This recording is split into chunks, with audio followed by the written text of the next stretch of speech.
I'm gonna continue with a discussion in ethics. Look at what Izzy's doing. She's nuts. I don't know what's going on with her.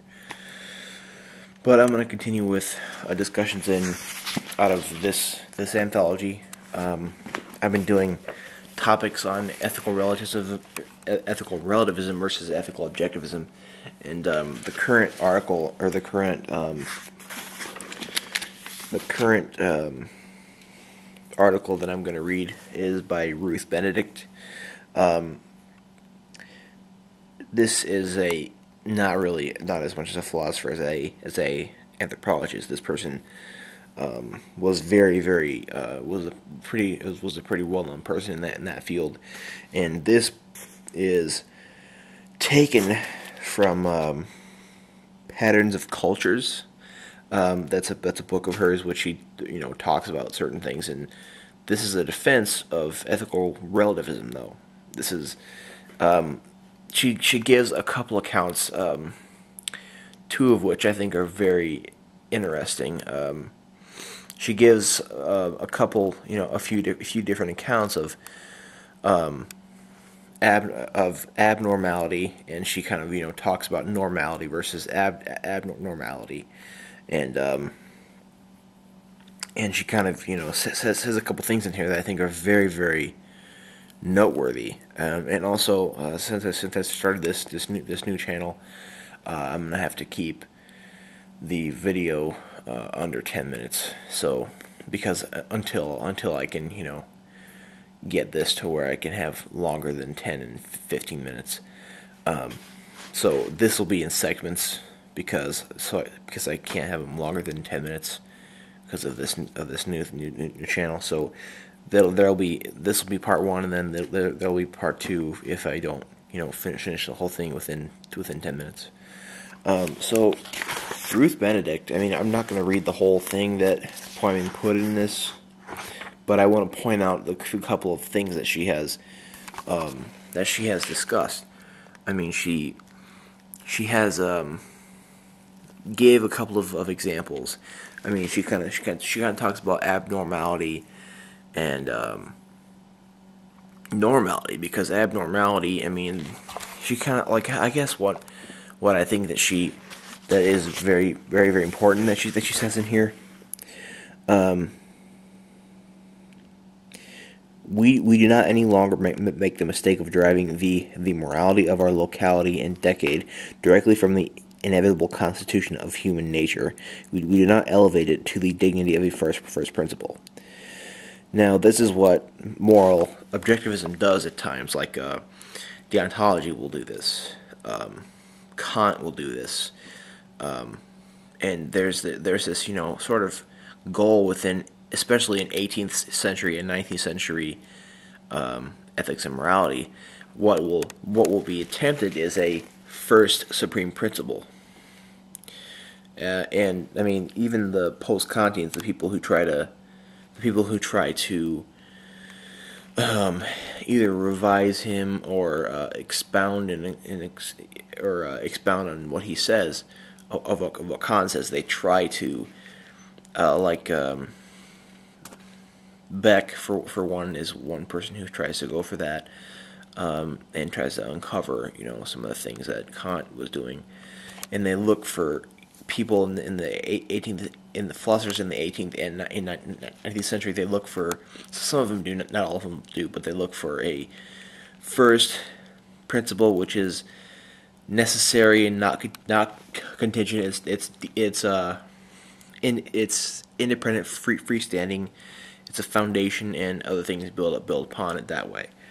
So that's basically how that kind of works. And like for example, with Kantian deontology, what we'll have is, I think, we have this whole idea of a categorical imperative, and this is the first principle that we will try to do, which will either this whole first principle will sort of govern that sort of governs, what normality is, and it sort of keeps things within that.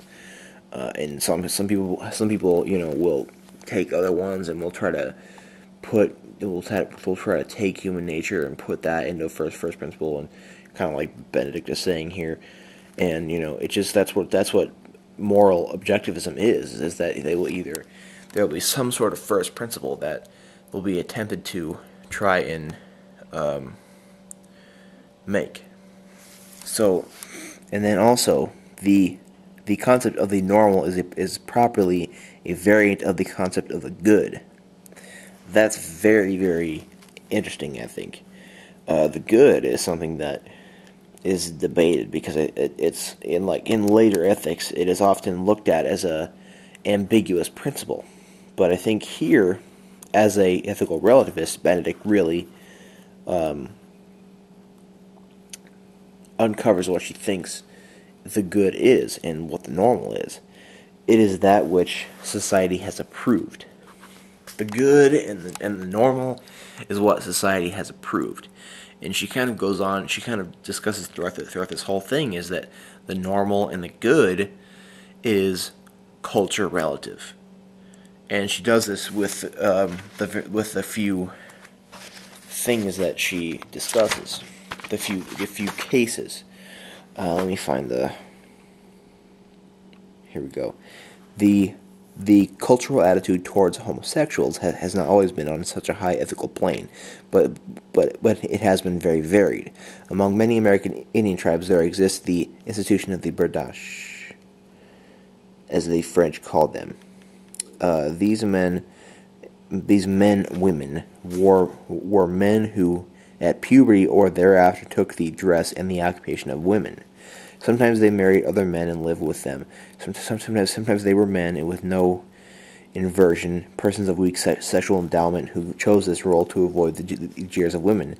The berdaches were never regarded as a first-rate supernatural power, as similar men and women were in Siberia, but rather as leaders of women in women's occupations, good healers in certain diseases, or among certain tribes, as a genial organizers of social affairs.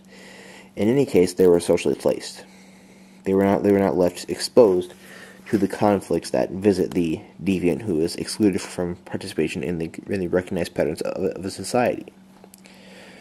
So, we're talking about certain men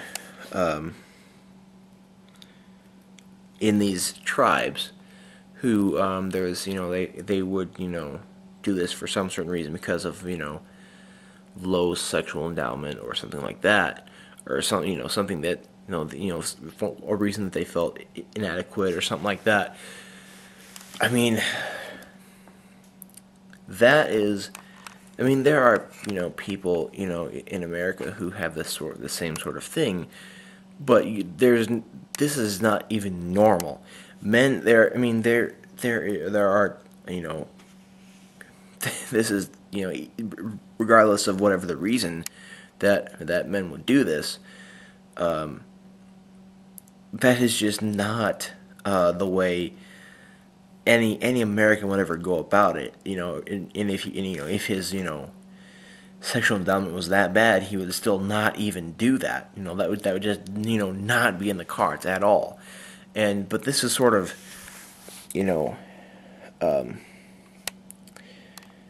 it was sort of and now homosexuality is